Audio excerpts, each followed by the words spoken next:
back. We are discussing a paper on India's statistical system and the myriad problems with it and how to set it right, written by Pramit Bhattacharya for the Carnegie Endowment. I've been speaking with the author of the report, Pramit Bhattacharya, former acting chairman of the National Statistics Commission, Dr. Mohanan, and independent economist of the Overseas Development Institute, Rathin Roy. Gentlemen, thank you for your patience. Well, Dr. Mohanan, before I come to the pressure that may come from financial markets asking for cleaner data, I wanted to ask you, what about administrative data that's already available? Now we have GST. Which gives fairly micro-level data and not just as macro as direct taxes would be. Do you think that can be harnessed in a way? Of course, we have to set the statistical system in order, but can that replace to some extent the lack of data? Well, GST is supposed, we expected GST provide a lot of answers to the, especially when it comes to the services sector and other things. But so far, the GST data has not been in public. It has not been given access to the public. So one unit has been given, sir. One unit. A little, The account aggregators were allowed to use GST, and I don't know whether they've actually been using it, but the in principle nod was given. Go ahead, sir. Yeah. So in Kerala, I've been, the GST department in Kerala, they've been quite helpful, and they promised to help me, because I'm now looking out to the Kerala State Statistical Commission. Oh. And everybody has a stake in this, especially because the GSTP is one of the key indicators, and the borrowing limit is set as the 3% of GSTP. So the accurate estimation of GSTP is in everybody's interest. And that is why the government has taken a lot of interest in that. We have been holding several meetings and workshops to look at how to improve the state income estimation. So there are alternative sources of data, but these are not very transparent. Other than GST, the government has large number of administrative data. Most of them are coming out, in the form of dashboards. You open any ministry, you get a dashboard, and these dashboards are just black boxes. You don't know what is inside the thing. And then the question comes of metadata. How do you link this data with the other data sets? That applies to GST also. GST has a registration. There's a number given to each of these units. How do you link these registered units to with another data set? Same applies to other administrative. All of them have their own different standards for district codes, state codes, industry codes, registration numbers. So none of these administrative data are interlinked or they don't talk to each other. That is the biggest issue, apart from the access to the data. Even if they give access to the data, it would be a very Herculean task to bring them together and to find out what is what and what extent they are complete. Now, we don't even know what percentage of units are registered for GST. Okay. No, that will not be difficult to find out if there is, a mind put to it. It's just that it's anyway getting collected. Rathin, I wanted to ask you if external pressures can mount. China +1 is one big reason why one hopes there will be more foreign involvement in Indian economic development, either by of VCs and private equity or direct FDI or even foreign portfolio. The pressure that we want clean data can come from outside, you think? I don't think so. And the example before us is China.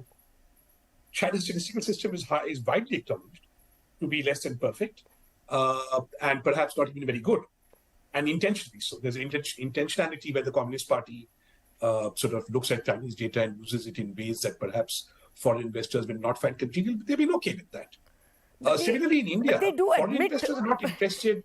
They've admitted that their GDP is very low. I mean, is it still considered doctored? They have admitted it's 3% or 2% or even negative. Yeah, still, look, there's been controversies about Chinese data for many years. Of course. And it's okay. I'm just responding to the point about foreign investors. Foreign investors don't care about how good or bad your data is. They want to make some money.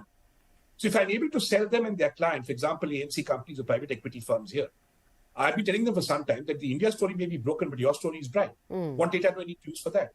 I need to show them that the government is broke, and therefore, if it is competent, it will disinvest in large measure. There'll be some good deals to pick up there. And then they want to know how listed companies will be able to increase profits. That is the narrow universe of data they're interested in.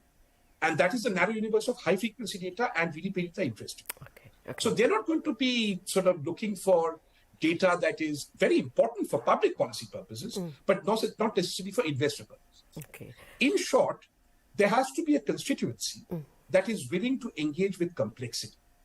And foreign investors are not interested in complexity. Okay. The tragedy in India is that our policymakers too have now become disinterested in complexity. Okay. And if you're not interested in addressing complexity, you're not going to be interested in good data. Okay. One hopes the educated class, the universities, researchers will be able to throw up some opposition or some interest in this.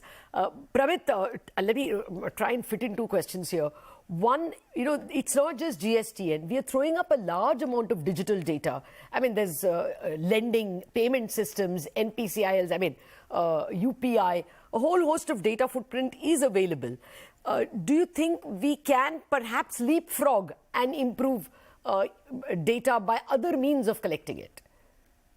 So I wouldn't want us to frame this as either this or this. Both of this have to go together, and that's what all countries have done. If you look at the US Census Bureau, they do more than 100 surveys every year, including many business surveys. The reason is very simple. You get standard data from administrative sources which are designed with regulatory intentions in mind, with bureaucratic intentions in mind. And there is a certain level of respondent burden you can put on firms across the economy. If you want more detailed data or very specific kind of granular sort of information, it is not advisable to put that field in an administrative form. Rather, you do a survey and figure that out. Secondly, in a country with a large informal sector like India, you will always have to rely on surveys for that part of the economy. It's basically outside the formal line. Thirdly, even once you get this together, how you do it is very important. See, even MCA 21 was a step forward when it came to integrating an administrative data set into the national accounts. But in the process of doing it, you moved from an establishment database to an enterprise level database without knowing how they map each other. You couldn't figure out how to allocate it across sectors, across states. You then had to fall back on ASI, which is your legacy data, without having a link between ASI and MC.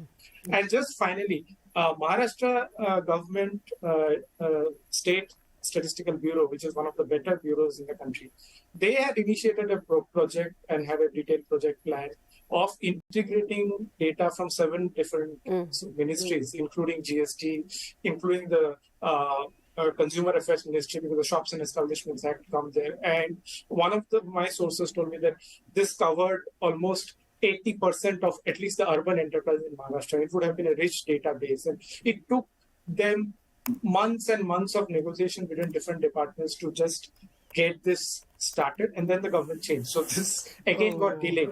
And even after it is set up for the data to flow, to sort of get all these things evened out and to find out a common sort of sharing this thing, it requires resources and time and continuous monitoring, so that even when regulations change, so you need a dedicated sort of I guess, Pramit, I know you've put your heart and soul into it and you have a lot to say. Unfortunately, out of time.